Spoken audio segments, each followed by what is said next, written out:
की शासनाचा उमेदवार आमच्या अध्यक्षांनी घ्यायचं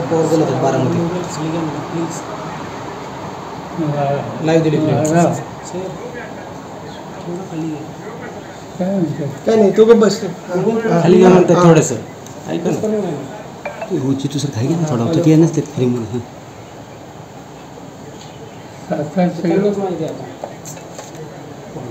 लोकसभेचा निर्णय घ्यायचा शशिकांत शिंदेचं सरकार माथाडी कामगारांच्यामध्ये अनेक वर्ष काम करणारा एका सरकारला पक्षाची संधी दिली. तिसरा लढा हा मोठा गमतीचा होणार आहे. एका बाजूनं राजा, दुसऱ्या बाजूनं माथाडी कामगार म्हणून ज्यांनी काम केलं असा सर्वसामान्य कुटुंबाचा सामान्य फलकर्तृत्व कार्यकर्ता अशी ती निवडणूक आहे. लवकरच त्याचे नॉमिनेशन वगैरे ही प्रक्रिया सुरू होईल आणि त्यानंतर प्रत्यक्ष निवडणुकीची मोहीम सुरू होईल.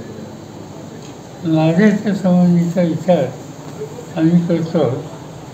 काही प्रस्ताव आमच्याकडे आले त्यावेळेस मला माळशेज तालुक्यातून अकलूज भागातून काही सरकारी भेटायला आली होती. त्या सरकारने नाव लिहिलेलं आहे त्याच्यामध्ये धवलसिंगांचं नाव मोहिते हे आमच्या पुढे आलेले आहे. त्यासंबंधीचे काही निर्णय येत्या 1-2 दिवसात घेतले जातात. मुख्यतः पक्षाचे अध्यक्ष किंवा पक्षाचे सिनियर नेते हे अकलूजला जातील आणि पहिल्यांदा पक्ष प्रवेश करून घेण्याचं सांगण्याचं काम हे केलं जाईल. आणि ते केल्यानंतर पक्ष प्रवेश झाल्याच्या नंतर उमेदवारी जाहीर करता येते. ती जाहीर करणं पक्ष प्रवेशाच्या नंतर ही जबाबदारी ही निश्चित आम्हाला लोकांच्यावर आहे आणि ती आम्ही पार पाडू. पण मला खात्री एका गोष्टीची आहे की या सवर्ण मतदारसंघामध्ये जो तरुण लोकांचा आणि वडीलधाऱ्यांचा जो पाठिंबा दिसतोय तो त्यांचं नाव आम्हाला सगळ्यांच्या समोर मोहितेंचं जे आलं आहे त्याला अनुकूल अशा प्रकारचं दिसतं आहे. आणि म्हणून पक्षाचा प्रवेश ही प्रक्रिया संपल्याच्या नंतर ते दुसरं महत्त्वाचं नाव आम्ही अधिकृत जाहीर करू आणि लवकरच मोहीम सुरू.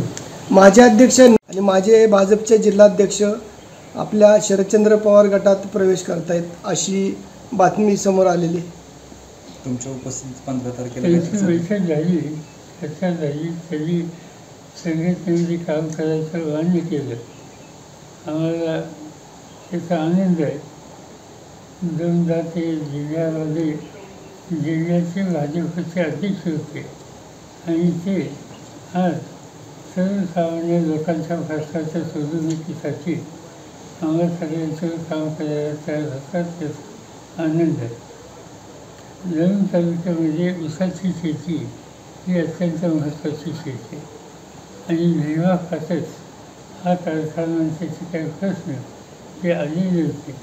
आता तिथे नवीन व्यवस्थापन वगैरे आलेलं आहे आणि तो कारखाना संकटातून बाहेर निघेल असं एक चित्र दिसतं आहे.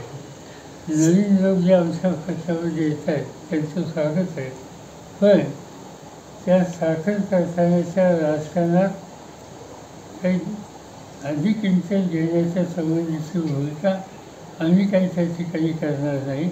आम्हाला तो कारखाना चालला पाहिजे, शेतकऱ्यांचा ऊस गेला पाहिजे आणि त्याला चांगली किंमत मिळाली पाहिजे हा दृष्टिकोन ठेवून जे कोणी पक्षात येतात त्या सगळ्यांचं स्वागत आहे. साहेब, आज आपल्या महत्त्वपूर्ण 2 भेटी झाल्या. म्हणजे गेल्या अनेक वर्षापासून आपण काकडे कुटुंबियांच्या म्हणजे सांत्वनपर भेट दिली आणि दुसरी भेट साहेब आपले वर्गमित्र असणारे भाजपचे नेते आहेत आता चंद्रराव तावरे यांची आपण आज भेट घेतली आणि बंद दारात चर्चा झालेली आहे, त्यामुळे राजकीय खळबळ उडालेली आहे.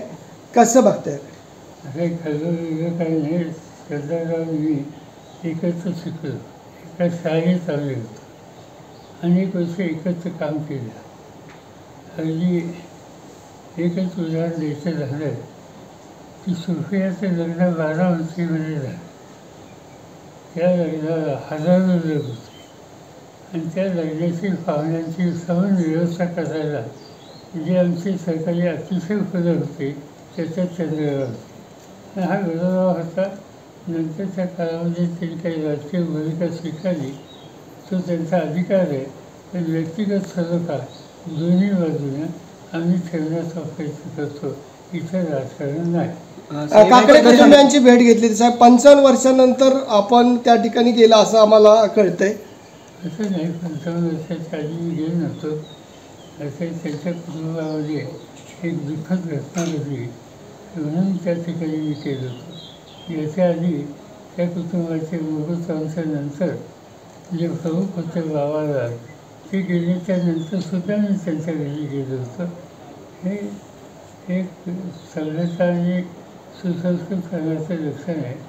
आपल्या परिसराचे काही महत्त्वाची कामगिरी करणारं एखादं व्यक्तिमत्व त्याला आपण बघतो तर कुटुंबाचं सांत्वन ही त्याच्या भाषेची भावना आहे, दुसरं काही नाही.